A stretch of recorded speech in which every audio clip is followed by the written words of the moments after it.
Sir UGC net paper leak की है जिसमें पाया गया छेड़छाड़ की गई है।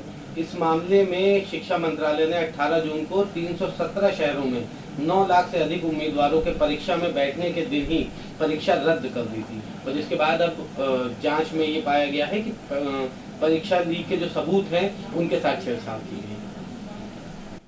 अब देखिए, उसमें जांच हो रही है। जांच में जो रिपोर्ट आई उस रिपोर्ट के आधार पे ही कुछ कहा जा सकता है। अब अगर तो फाइनल जांच रिपोर्ट आ जाए तब फिर उस पर कुछ कहा जा सकता है। एक सर अहम सवाल है, जम्मू कश्मीर में जो है आतंकी हमला फिर बढ़ गया है। कुछ दिन जो है वहाँ पे पुलिस चौकी है उधमपुर, जहाँ पर ये आतंकी हमला हुआ। हालांकि वहाँ पे आतंकियों को खदेड़ दिया गया, लेकिन विपक्ष इस बात को लेकर के लगातार निशाना साध रहा है कि जब से मोदी सरकार तीसरी बार आई है तब से आतंकियों को बल मिल गया। शायद विरोधियों को, विपक्षी पार्टियों को ये नहीं पता है कि हम लोग उत्तर प्रदेश में रहते हैं। जब कांग्रेस की सरकार हुआ करती थी, सपा बसपा की, तो दंगे होते थे, कर्फ्यू होते थे और देश की सीमाओं पर बड़े पैमाने पर आतंकवादी घुसपैठिए होते थे, बड़े पैमाने पर आतंकवादी उपद्रव करते थे।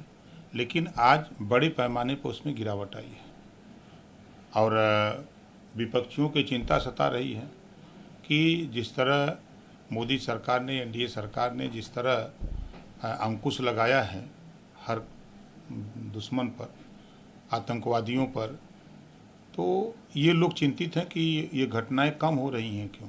इसको लेके ये लोग चिंतित हैं। ये चिंतित नहीं कि देश सुरक्षित रहे। कोई कमी है तो उसको मिलकर के प्रधानमंत्री जी से ये बात बतानी चाहिए, गृह मंत्री से, कि इसको ऐसे किया जाए तो बेहतर होगा। सुझाव उनके तरफ से आना चाहिए। सुझाव देने के बजाय खाली विरोध बतिया रहे हैं। सांसद चंद्रशेखर राव पुलिस भर्ती परीक्षा 2024 को करवाने की मांग की। उन्होंने कहा कि पेपर लीक की वजह से परीक्षा निरस्त हो गई थी। सिपाही भर्ती परीक्षा 6 महीने हो गए, सरकार सो रही है। 48 लाख अभ्यर्थियों के साथ धोखा हुआ।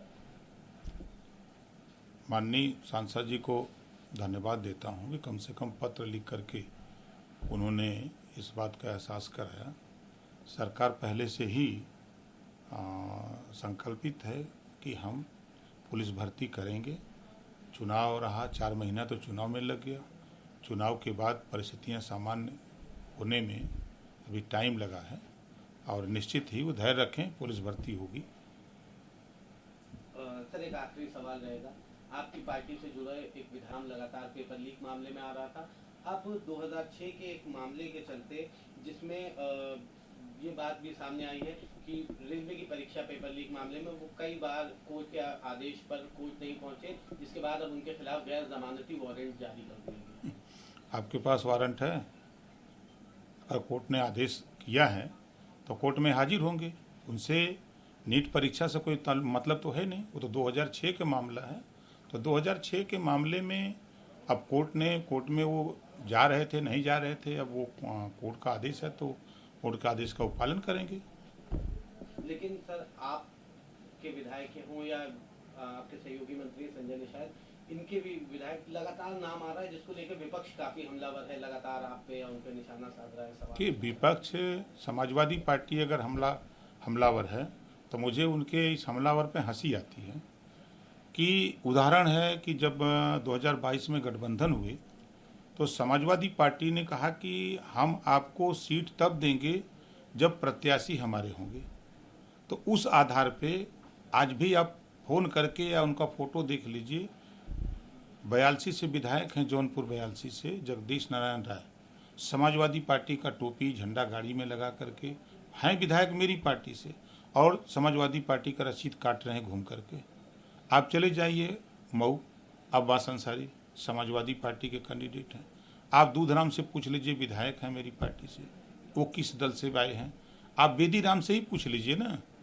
ये सारे लोग जो प्रत्याशी हमारे यहाँ भेजे गए हैं, तो वो अखिलेश जी और वहाँ उदयवीर जी, ये लोग सब लोगों के बीच में बैठ के ये बात तय हुई थी कि भाई हम आपको 14 सीट पर अपना प्रत्याशी देंगे, 3 आप लोग लड़ लीजिए।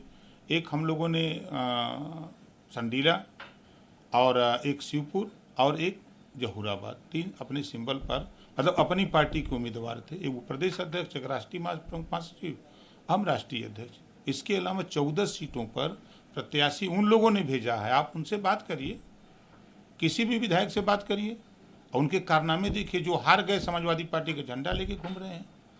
तो ये बात तो समाजवादी पार्टी को कहना चाहिए कि हमने 14 प्रत्याशी हमने दिया था और जो सिंबल सिर्फ भारतीय समाज पार्टी का है। चुनाव आयोग की नियमावली में जो है, जब वो हमारे सिंबल से जीते हैं तो हमारी पार्टी के विधायक कहे जाएंगे, लेकिन वो प्रत्याशी किसके आए ये समाजवादी पार्टी को बताना चाहिए। तो ये मतलब कहा जाए कि गलत नहीं होगा कि आपका बिल्कुल समाजवादी पार्टी पर है। समाजवादी पार्टी इस बात का क्यों नहीं खुलासा करती कि हमने नहीं उनको दिया है? हम सामने खड़ा कर दें। अखिलेश यादव जी के खुद बयान आए समाजवादी पार्टी के नेता का कि हमारी पार्टी के विधायक हैं तो हमको वोट देंगे। अभी जो चुना हुआ एमएलसी का उन्होंने दिया भी खुल करके समाजवादी पार्टी को वोट। आपके भी एक प्रत्याशी थे जिन्होंने राज्यसभा चुनाव में क्रॉस वही जगदीश नारायण राय की बात मैं कर रहा हूँ। उन्होंने खुल करके सपा का वोट दिया और अखिलेश जी ने खुद बयान दिया कि वो हमारे विधायक हैं, उनके थोड़ा विधायक है, हमारी पार्टी के विधायक है, उनके सिंबल से लड़े हैं। ये अखिलेश जी के बयान है। उसी तरह अब्बास अंसारी भी अगर बाहर रहते तो वो भी उनके साथ जाते। कई जितने उनके द्वारा भेजे इसी नाते जाते हैं कि जरूरत पड़ने पर हम उनको अपने पाले में रख लेंगे।